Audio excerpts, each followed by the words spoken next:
반갑습니다. 여러분이 수능 치는 그날까지 항상 함께하는 몸짱 영어쌤 MJ입니다.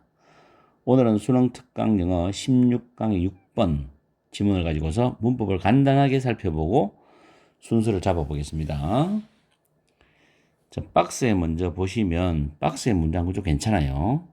The term이 선행사고 대시 주격 관계 대명사입니다. 그 사이에 be used to 동사원이 있죠.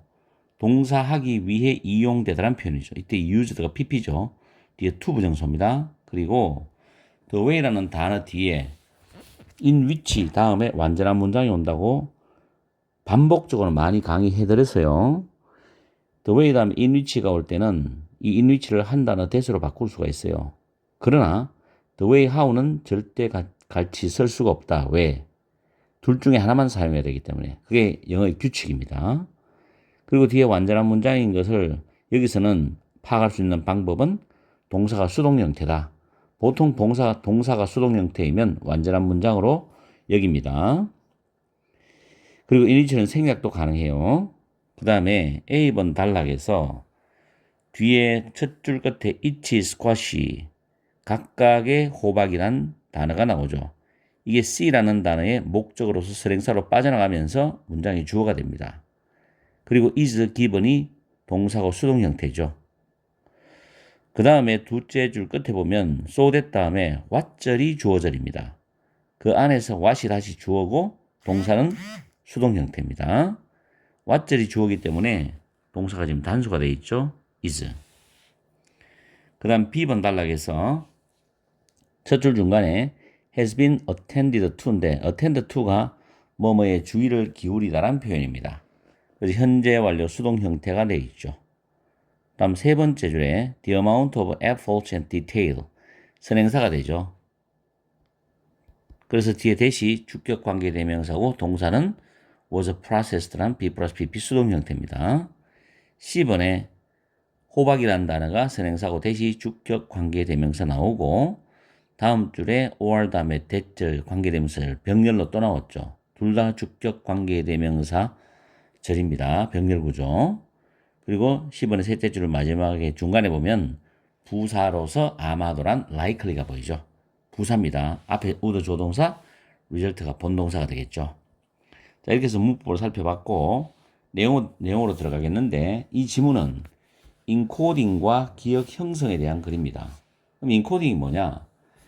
위에 적어놨듯이 인간의 인지 과정에서 정보를 받아들이고 저장하는 방식을 의미합니다. 그래서 우리 인간이 효과적인 인코딩 방식을 하는 방법은 정보를 잘 기억해야 되잖아요. 그리고 인출한 밖으로 뽑아내는데 도움이 돼야 돼. 예를 들어서 새로운 단어를 배우는 데 있어서 그것을 문장 속에 사용하거나 개인적으로 자기가 겪은 경험과 연결지어서 기억하는 게 훨씬 더 도움이 될 수가 있지요. 어쨌든 인코딩은 인간의 인지 과정에서 정보를 받아들이고 저장하는 방식을 의미해. 자, 순서를 보겠는데 박스에 보면 인코딩이란 건 용어다 그랬어요. 저 뒤에서 봅시다.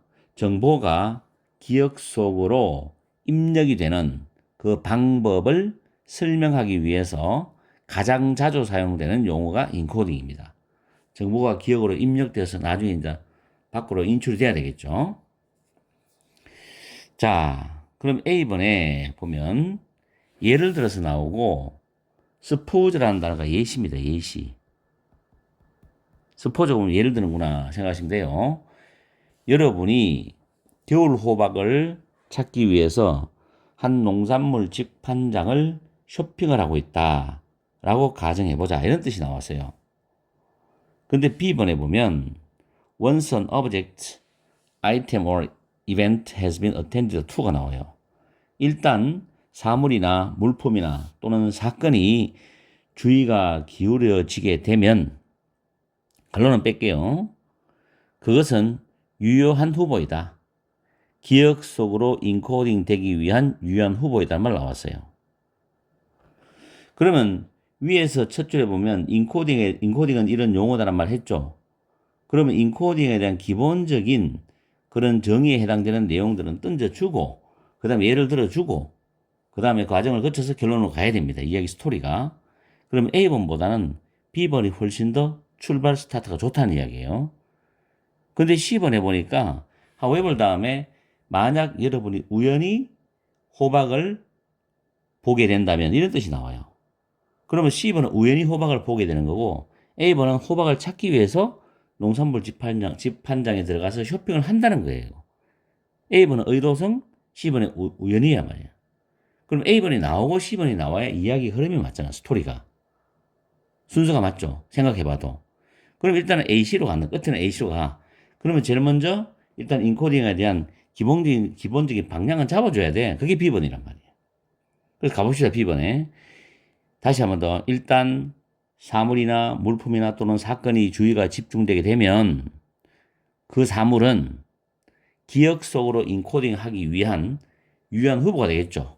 내가 뭐 어떤 사물을 기억하든지 어떤 물품을 기억하든지 사건을 기억하든지 일단 기억 속으로 인코딩 되기 위한 유력한 후보야. 유효한 후보라고.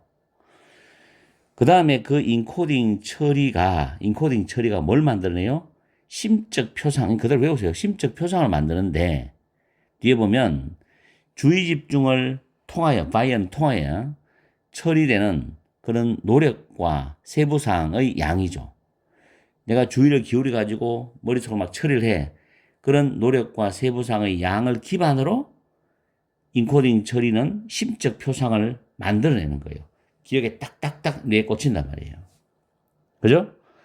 그러면서 이제 A번에 예를 듭니다. 그 과정들을. 자, A번에 보면 여러분이 겨울 호박을 위해서 사기 위해 가지고 농산물 직판장에서 쇼핑을 하고 있다고 가정해보자. 그러면서 여러분이 그 직판장 안에서 보는 각각의 호박은 is given 주어지는 거예요. 어떤 낮은 수준의 처리 과정이 주어져. 그래서 기억 속으로 인코드 되어지는 것은 많은 호박을 보는 경험이라고. 이런 호박도 있고 또 B란 호박도 있고 C란 호박도 있거나 보는 거예요. 이건 처리 과정이 낮죠. 그냥 호박을 봤다는 거지. 이 비교적 피상적인 얕은이죠. 피상적인 인코딩은 비교적 약한 기억의 흔적을 남길 것이라는 거죠. 슬쩍 봤으니까. 내가 신경을 안 썼으니까. 대충 봤으니까. 그죠? 근데 C번에 보면 그러나 했어요. 여기서. A번에 대해서 대조개념은 그러나 만약에 여러분이 우연히 unusually 일반적이지 않은 비정상적으로 워즈 쉐입드 형성이 되어 있는 모양이 되어져 있는 또는 매우 큰 그런 호박을 우연히 본다면 눈에 딱 띄겠죠. 또는 정말로 어떤 방식으로든 여러분의 관심을 딱 끌었던 그런 호박을 우연히 본다면은 여러분은 더 많은 노력과 세부사항을 가지고서 인코드 할 수도 있겠죠. 유심히 살펴보겠지. 이게 바로 더 많은 노력과 세부사항을 가지고서 인코드 할 수 있는 거라고. 그리고 이것은 아마도 그 특정한 호박이라는 건 앞에 비정상적으로 모양이 되어 있거나 매우 큰 특정한 호박에 대해서 더 강한 기억의 흔적을 아마도 남길 것이다. 이렇게 마무리하는 거예요. 그렇죠? 우리가 대충 맞는 거는 약한 기억의 흔적으로 남겠지만 뭔가 신경 써가지고 내 주의를 집중해서 포착한 그런 대상물은 강한 기억의 흔적으로 남겠죠. 그거는 이제 나의 노력과 어떤 세부적인 정보를 많이 에너지를 투자해야 되겠죠. 그죠? 그런 내용의 글입니다. 그래서 이게 쉽지는 않았어요. 아마 풀어본 학생 중에서. 근데 뭐 딱히 어떻게 특별한 내용이 있는 건 아니지만 인코딩과 기억 형성에 대한 어떤 글이었습니다. 잘 복습하시고 이게 뭐 6평에 나온다, 내신에 나온다 이런 개념보다도 순서 공부하는데 도움은 되었을 거예요. 자, 10 하시고 오늘 강의는 여기서 마치겠습니다. 항상 여러분과 함께하는 MJ가 되겠습니다. 다음 시간에는 또 17강에서 우리가 다시 만나죠. 바이바이.